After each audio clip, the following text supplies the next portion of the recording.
Hello ladies and gentlemen, welcome back to the channel. My name is PsychoGold and this is PsychoGold Videos. Today we're going to be checking out HunterXHunter Episode 3. I thoroughly enjoyed the first two episodes. I can't wait to check out Episode 3.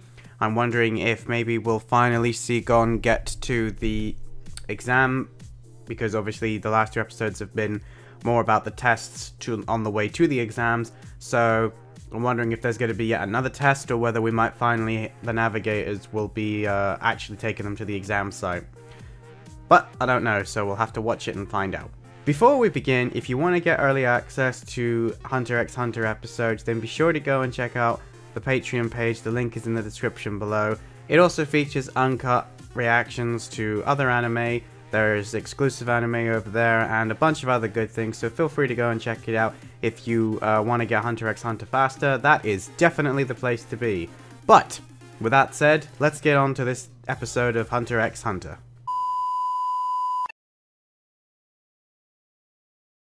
20 minutes later. Well, there you go, ladies and gentlemen. That was episode 3 of HunterXHunter, and the exam has now begun, which means episode 4 should certainly be an interesting episode, and I look forward to seeing that. But as for episode 3, I like the fact that I like the fact that HunterXHunter episodes literally carry on, so far anyway, from where the previous one ended.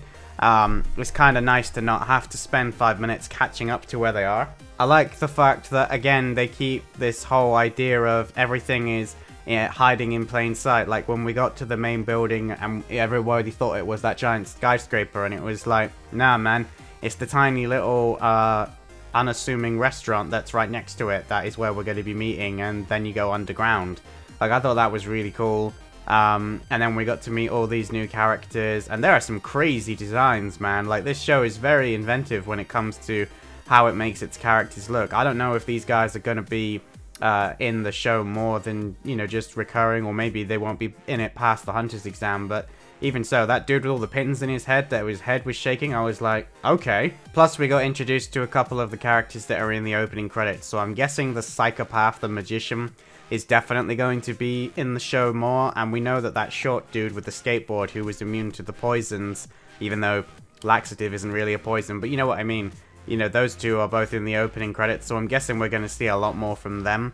I'm very curious, though, who it is that's been disqualified already, because they said that there's only 404 applicants. Now, you would assume that it was the guy that melted the person's arms, but if he's going to be in the show more, it seems odd that he's the one that's going to be disqualified. Plus, he's still actually there running in the exam, so is it the guy whose arms will have been turned into flower petals that has been disqualified? Because that seems a bit harsh. Like, he gets his arms melted off, and then the examiners are like, "You're disqualified."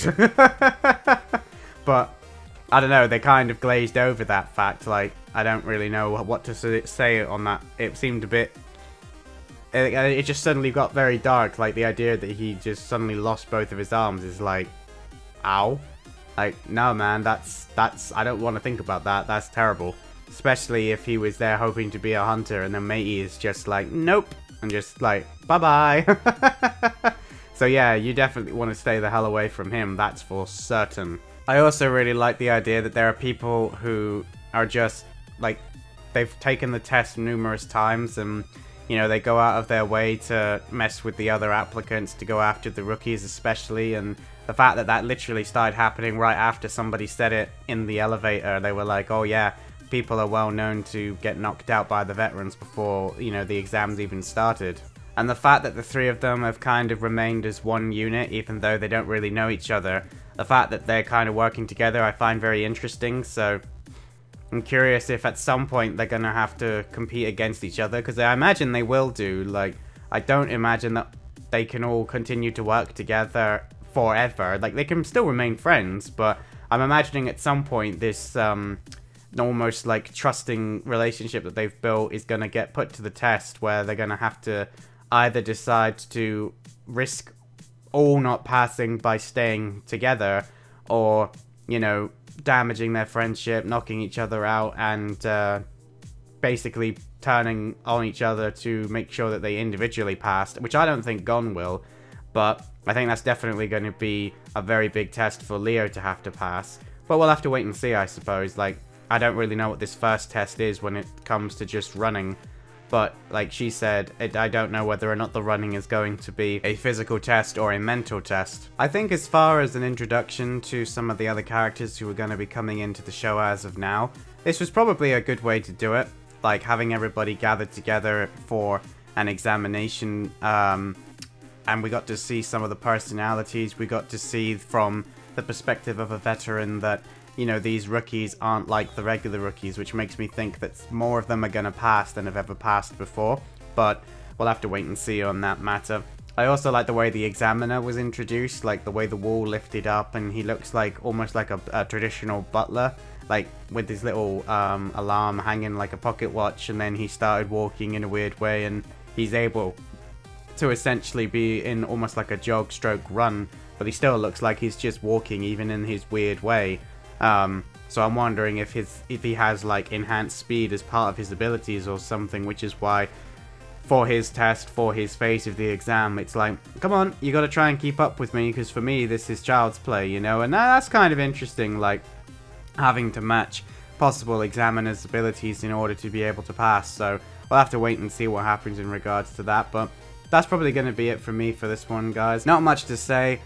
We'll see what it's like after episode 4, which I'm going to be watching next anyway, so I'll be watching them back to back. If you want to watch alongside with me and you're not currently on my Patreon page, then be sure to go and check it out. I will be posting them together, so if you're on YouTube, you just have to wait a little bit longer. And with that said, if you enjoyed this reaction, don't forget to give it a thumbs up. I really appreciate it if you guys do.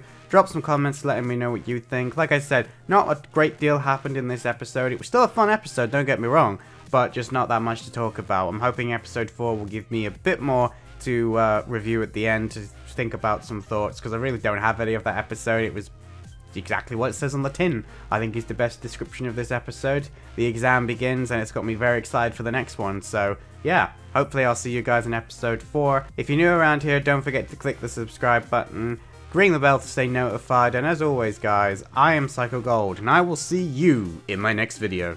Psycho Gold, out.